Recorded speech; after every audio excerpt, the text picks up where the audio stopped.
नमस्कार साथियों, स्वागत और अभिनंदन आप सभी का। आज हम जिस पेपर के बारे में चर्चा करेंगे वो है आपके कृषि अधिकारी, एग्रीकल्चर ऑफिसर, जो कृषि विभाग के अंदर आता है। इसके अंदर राजस्थान जीके के बहुत शानदार क्वेश्चन आए, उन सभी को लेकर हम चर्चा करेंगे। क्योंकि आप सब जानते हैं कि अभी जितने भी एग्जाम हुए क्वेश्चन बस वहीं से, यदि आपने पुराने पेपर पढ़ रखे हैं तो समझिए आप बहुत अच्छे जोन में हैं। आइए चर्चा करते हैं इस पेपर के अंदर राजस्थान जीके के कौन कौन से महत्वपूर्ण क्वेश्चन आए और उनसे संबंधित और कौन से क्वेश्चन बनेंगे। एक एक क्वेश्चन को बड़े आराम से देखिएगा। पहला क्वेश्चन आपके सामने पूछा जा रहा है, मानसिंह को बिहार का सूबेदार किस वर्ष नियुक्त किया गया। ये जो मानसिंह है ये है आपके आमेर के शासक। आमेर के जो शासक हैं मानसिंह फर्स्ट, उनके बारे में बात हो रही है। महाराणा प्रताप के खिलाफ जो अकबर की ओर से हल्दीघाटी युद्ध करने गए थे, ये वही मानसिंह है। तो इसी मानसिंह को बिहार का सूबेदार किस वर्ष नियुक्त किया गया। याद रखिए, इसका जो आंसर है वो है option number A is correct answer, 1587। अब देखिए 1587 से जुड़ी हुई दो बातें और देखिए। 1587 मतलब पढ़ने का एक तरीका बता रहा हूं आपको। 1587 के अंदर मानसिंह को बिहार का सूबेदार बनाया गया। कहां का? बिहार का सूबेदार। इससे 2 साल पहले 1585 के अंदर, याद रखिएगा, इनको बंगाल की सूबेदारी मिली। किसकी मिली थी? बंगाल की सूबेदारी। और इसके जस्ट 2 साल के बाद में 1589 में ये आमेर के राजा बन गए, आमेर के शासक। राज्य अभिषेक हुआ था इनका, पहली बार पटना में और दूसरी बार यहां पर। तो ऐसे 1585 में बंगाल के सूबेदार, 1587 में बिहार के सूबेदार और 1589 में ये आमेर के क्या बन गए थे? शासक। इससे रिलेटेड दो बातें और। क्लियर? तो ये आप थोड़ा सा ध्यान रखिए। चलिए क्लियर, आगे बढ़े। ये लीजिए क्वेश्चन नंबर 2 आपके सामने। दूसरा क्या कह रहा है ये देखिए। क्वेश्चन नंबर 2 आपसे पूछा जा रहा है, निम्न साहित्यकारों को उनके शासक से सुमेलित कीजिए और नीचे दिए गए कूट से सही उत्तर का चयन कीजिए। एक तरफ कुछ साहित्यकार दे रखे हैं और एक तरफ शासक दे रखे हैं और पूछ रहे हैं ये किनके समकालीन थे। बहुत अच्छा क्वेश्चन, बहुत शानदार क्वेश्चन है आपके सामने। क्वेश्चन नंबर 2 देखिए। सबसे पहले तो मुणोत नैणसी किनके समय थे? आप कहेंगे से मुणोत जो नैणसी थे वो थे आपके जसवंत सिंह फर्स्ट के समय। ये जसवंत सिंह फर्स्ट है आपके राठौड़ वंश के जो शासक है ना, उनके समय। और मुणोत नैणसी के बारे में आप जानते ही हैं, राजस्थान का अबुल फजल कहा था इनको मुंशी देवी प्रसाद ने।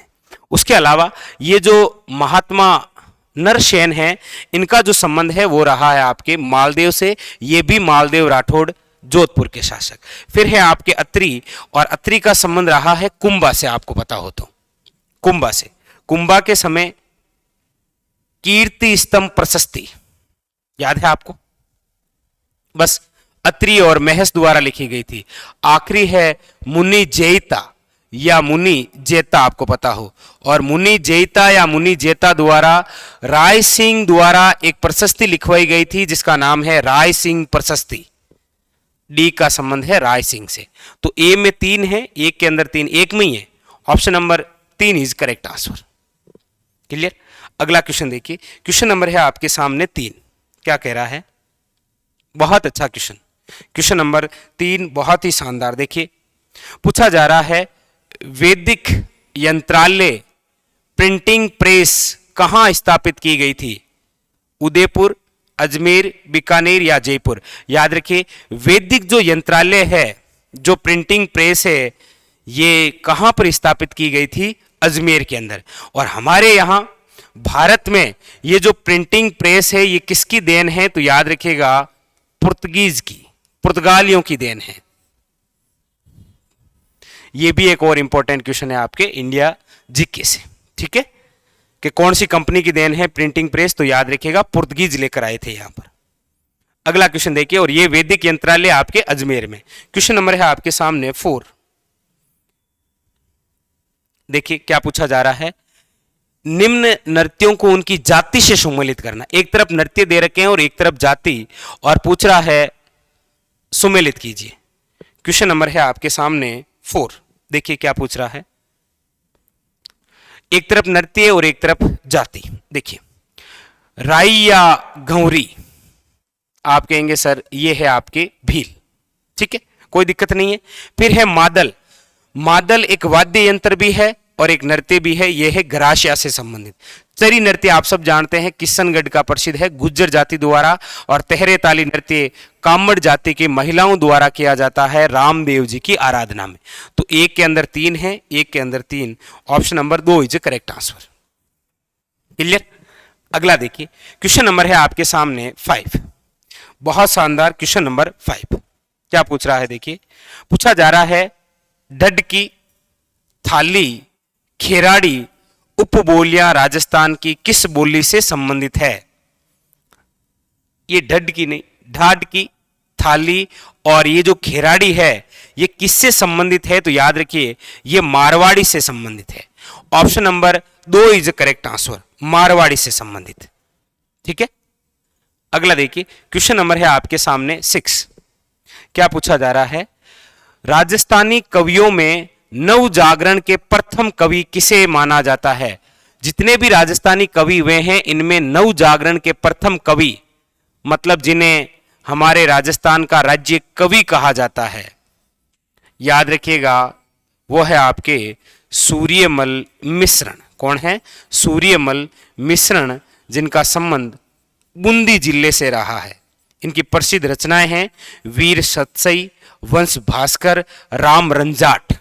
Option number A is correct answer, option number A is correct answer.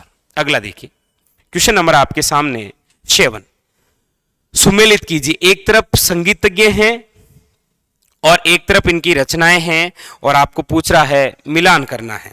बताइए, क्वेश्चन नंबर है आपके सामने 7। देखिए,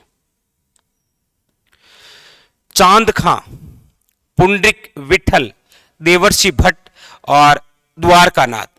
देखिए जो चांद खां है इनके द्वारा जो रचना है वो तो है आपके स्वर सागर। पुंडरिक जो विठल हैं इनकी द्वारा जो रचना है वो है रसमंजरी। जो आपके देवर्षि भट्ट हैं इनकी जो रचना है वो है आपके राग चंद्रिका, और द्वारकानाथ की जो रचना है वो है आपके संगीत सार। मतलब चांद खां 4, एक के अंदर 4 एक में ही है। Option number 2 is correct answer. 7वें के अंदर है आपके ऑप्शन नंबर 2। क्लियर। चांद खां, स्वर सागर, पुंडरिक विठल, रसमंजरी, देवर्षि भट्ट, राग चंद्रिका, द्वारकानाथ, संगीत सार। अगला देखिए, क्वेश्चन नंबर है आपके सामने 8। बहुत शानदार क्वेश्चन है। क्वेश्चन नंबर 8 क्या पूछा जा रहा है, देखिए पूछा जा रहा है मोती बेगम निम्न में से किस समाचार पत्र से संबंधित थी। मोती जो बेगम है उनका संबंध किस समाचार पत्र से है। जगहितकारक, राजपूत गेजट, राजस्थान समाचार पत्र, या फिर आपके सामने है खरखवा खलक। तो याद रखिए इनका जो संबंध है वो किससे है, राजपूत गेजट से। याद रखिएगा, वेरी वेरी इंपॉर्टेंट, मोती बेगम। अगला क्वेश्चन देखिए, क्वेश्चन नंबर आपके सामने 9। क्वेश्चन नंबर आपके सामने 9। देखिए क्या पूछा जा रहा है, एक तरफ मेले हैं और एक तरफ दे रखा है कौन से माह में लगता है। एक तरफ मेले और एक तरफ कौन से माह में लगता है वो पूछ रहा है। देखिए यहीं पर हम देख लेते हैं। पुष्कर, अब सिंपल सी बात है, पुष्कर का मेला कब भरता है, कार्तिक माह में। जीण माता का मेला कब भरता है, देख लीजिए। जीण माता का मेला सिंपल सी बात है चैत्र माह में। भरथरी जो मेला है वो लगता है भे से भरथरी, भा से भाद्रपद में। और डिगीपुरी का जो राजा है ये आपके भरता है श्रावण मास में। देखिए कितने अच्छे लेवल के क्वेश्चन है। एक तरफ मेले और एक तरफ महा दे दिया और पूछ लिया मिलान कीजिए। पुष्कर कार्तिक के अंदर है, जीण माता चैत्र माह में, भरथरी का भाद्रपद में, और डिगी है वो आपके श्रावण मास में। ठीक है, तो देख लीजिए एक के अंदर 3, एक के अंदर 3। अच्छा यहां पर मिल रहा है जीण माता ए, भरथरी 2। अच्छा option number A is correct answer, option number A is correct answer. अगला क्वेश्चन देखिए, क्वेश्चन नंबर है आपके सामने 10 और बहुत ही शानदार। देखिए क्या पूछा जा रहा है, प्रतिक्रमण सूत्र चूर्णी। ये एक ग्रंथ है, इसके जो चित्रकार थे उनका नाम है कमलचंद। कमलचंद। इसका चित्र कब बनाया गया? वेरी वेरी इंपॉर्टेंट, याद रखिएगा। तो इनका जो चित्र है ये बनाया गया था आपके 1260 ईस्वी में। किनका? याद रखिएगा, प्रतिक्रमण सूत्र चूर्णी। अच्छा, अब 1260 के अंदर आप कमेंट करके बताइएगा शासक कौन थे इस समय। वेरी वेरी इंपॉर्टेंट बात है ये आप ही बताइएगा, ठीक है। और प्रतिक्रमण जो सूत्र चूर्णी है, इनका संबंध किस शैली से है? तो आप जानते हैं option number A is correct answer, और वह है मेवाड़ शैली। क्लियर? चलिए आगे चलें।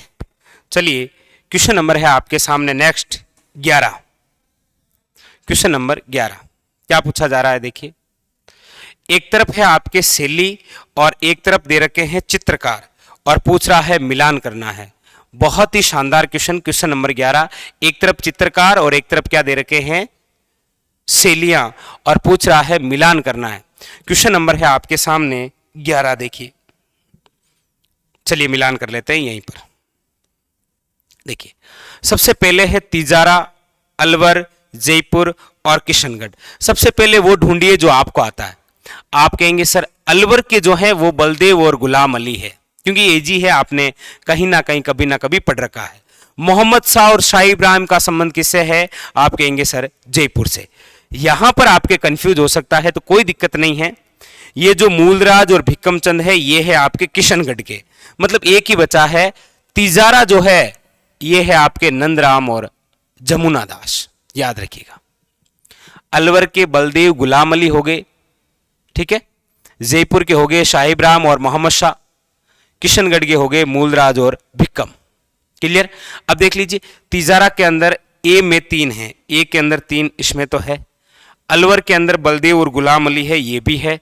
जयपुर के अंदर सेकंड, ऑप्शन नंबर ए ही निकल गया। फिर option number A is correct answer. Clear? चलिए आगे बढ़ते हैं। क्वेश्चन नंबर है आपके सामने 12। क्वेश्चन नंबर 12 क्या कह रहा है? देखिए, पूछा जा रहा है मेवाड़ प्रजामंडल का अस्थायी कार्यालय कहां स्थापित किया गया। ये जो मेवाड़ प्रजामंडल है जिसका अस्थायी कार्यालय, स्थायी नहीं, मेवाड़ प्रजामंडल के जो गठनकर्ता थे उनका नाम क्या है? तो आप सब जानते हैं माणिक्यलाल वर्मा। माणिक्यलाल वर्मा द्वारा मेवाड़ प्रजामंडल का गठन किया गया था। कब? 1938 में। इनका जो स्थायी कार्यालय था वो तो उदयपुर था, यहां पर पूछ रहा है अस्थायी कार्यालय, तो याद रखिएगा वो है आपके कौन सा? Ajmer. Option number 3 is correct answer. कितना शानदार क्वेश्चन दिया है, ठीक है। बाकी आप जानते हैं अध्यक्ष कौन थे? तो बलवंत मेहता, और एक अन्य भी सदस्य थे जिनका नाम था भूरेलाल भैया। माणिक्यलाल वर्मा को कुंभलगढ़ किले में कैद किया गया और भूरेलाल भैया को सराड़ा किले में।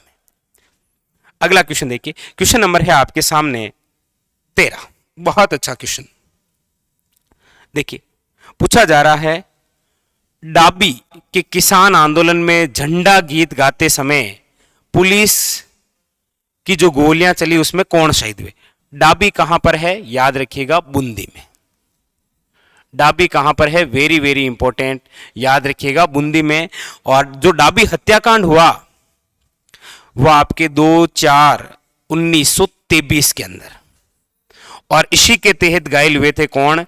याद रखिए, झंडा गीत गा रहे थे नानक भील, और नानक भील की याद में एक गीत लिखा गया था जिसका नाम है अर्जी गीत।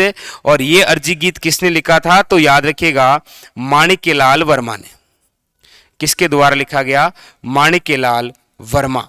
ये और इंपॉर्टेंट बात है। तो डाबी हत्याकांड बूंदी के अंदर हुआ। कब हुआ? 2 अप्रैल 1923 में। पुलिस अधिकारी द्वारा यहां पर गोलियां चलाई गई जिसके अंदर नानक भील शहीद हो गए। नानक भील की याद में माणिक्यलाल वर्मा द्वारा कौन सा गीत लिखा गया? याद रखिएगा अर्जी गीत। क्लियर? चलिए नेक्स्ट क्वेश्चन नंबर है आपके सामने अगला। देखिए क्या पूछा जा रहा है। पूछा जा रहा है निम्न में से कौन सा साक्ष्य हल्दी घाटी के युद्ध में महाराणा प्रताप के विजय मानता है? बहुत अच्छा क्वेश्चन। देखिए, इस प्रकार का क्वेश्चन भी एग्जाम के अंदर पूछ रखा है कि निम्न में से ऐसा कौन सा साक्ष्य है जो ये मानता है कि हल्दी घाटी युद्ध में महाराणा प्रताप की विजय हुई? तो राज प्रशस्ति, बिल्कुल, जिसके अंदर आपको पता होगा बप्पा रावल से लेकर राज सिंह तक का शासनकाल लिखा गया है, ये भी मानता है। राज प्रकाश मानता है। जगदीश मंदिर जो प्रशस्ति है वो भी ये मानती है कि हल्दी घाटी का युद्ध महाराणा प्रताप द्वारा विजित है। और अब की जो एनसीईआरटी की बुकें हैं वो भी यही मानती है, याद रखिएगा। मतलब ये सब मानते हैं कि हल्दी घाटी के युद्ध में किनकी विजय हुई थी? महाराणा प्रताप की। ये क्वेश्चन पूछ रखा है, देखिए, इसीलिए कहते हैं पुराने पेपर पढ़ते रहिए। अगला क्वेश्चन देखिए, क्वेश्चन नंबर है आपके नेक्स्ट। अब यहां पर देखिए, महाराजा मान सिंह की मृत्यु कहां पर हुई? अब एग्जामिनर ने जो इसका आंसर माना है वो है option number 4 is correct answer, Maharashtra. बाकी महाराजा जो मान सिंह है, इनकी जो मृत्यु है वो हुई थी आपके अलचीपुर के अंदर। ठीक है, इसका ऑप्शन है 4 इज करेक्ट आंसर, याद रखिएगा, महाराष्ट्र। अगला क्वेश्चन देखिए, क्वेश्चन नंबर है आपके सामने 16। क्वेश्चन नंबर 16 पूछा गया है, प्रेम विनोद नामक ग्रंथ किसकी रचना है? हम तो पढ़ते हैं वीर विनोद। वीर विनोद, वीर विनोद के लेखक कौन हैं? आप कहेंगे श्यामल दास। एक और पढ़ते हैं हम राज विनोद, इसके हैं राज विनोद के जो लेखक हैं वह है सदाशिव भट्ट या भट्ट सदाशिव। यहां पर है प्रेम विनोद, इसके जो लेखक वो है आपके छत्तर कुंवारी। याद रखिए, option number C is a correct answer. Question number देखिए नेक्स्ट, क्वेश्चन नंबर है आपके सामने 17। क्या पूछा जा रहा है? पूछा जा रहा है 1818 में संधि के पश्चात ब्रिटिश विरोधी भावना रखते हुए जोधपुर के किस महाराजा ने अंततः संन्यास ले लिया, इसीलिए उसको सन्यासी राजा कहा जाता है? अब सिंपल सी बात है, 1818 के अंदर जोधपुर के शासक जिन्होंने अंग्रेजों से संधि की वो है महाराजा मान सिंह। कौन है? महाराजा मान सिंह। इनको ही कहा जाता है आपके सन्यासी राजा। अगला देखिए, क्वेश्चन नंबर आपके सामने 18। क्वेश्चन नंबर है आपके सामने वेरी वेरी इंपॉर्टेंट 18। क्या पूछा जा रहा है? पीड़ितों का पंछीड़ा। एक तो है पंछीड़ा गीत। पंछीड़ा गीत लिखा था, याद रखिएगा, माणिक्यलाल वर्मा ने। किनके द्वारा लिखा गया है? माणिक्यलाल वर्मा द्वारा। जबकि पीड़ितों का पंछीड़ा किनके द्वारा लिखा गया है? याद रखिए, विजय सिंह पथिक। किनके द्वारा लिखा गया है? विजय सिंह पथिक द्वारा। Option number 3। अगला देखिए, क्वेश्चन नंबर है आपके सामने 19। क्या पूछा जा रहा है? बिजोलिया ठिकाने के संस्थापक कौन हैं? बिजोलिया, जिसका प्राचीन नाम आप जानते हैं विंध्यावली। बिजोलिया कहां पर है?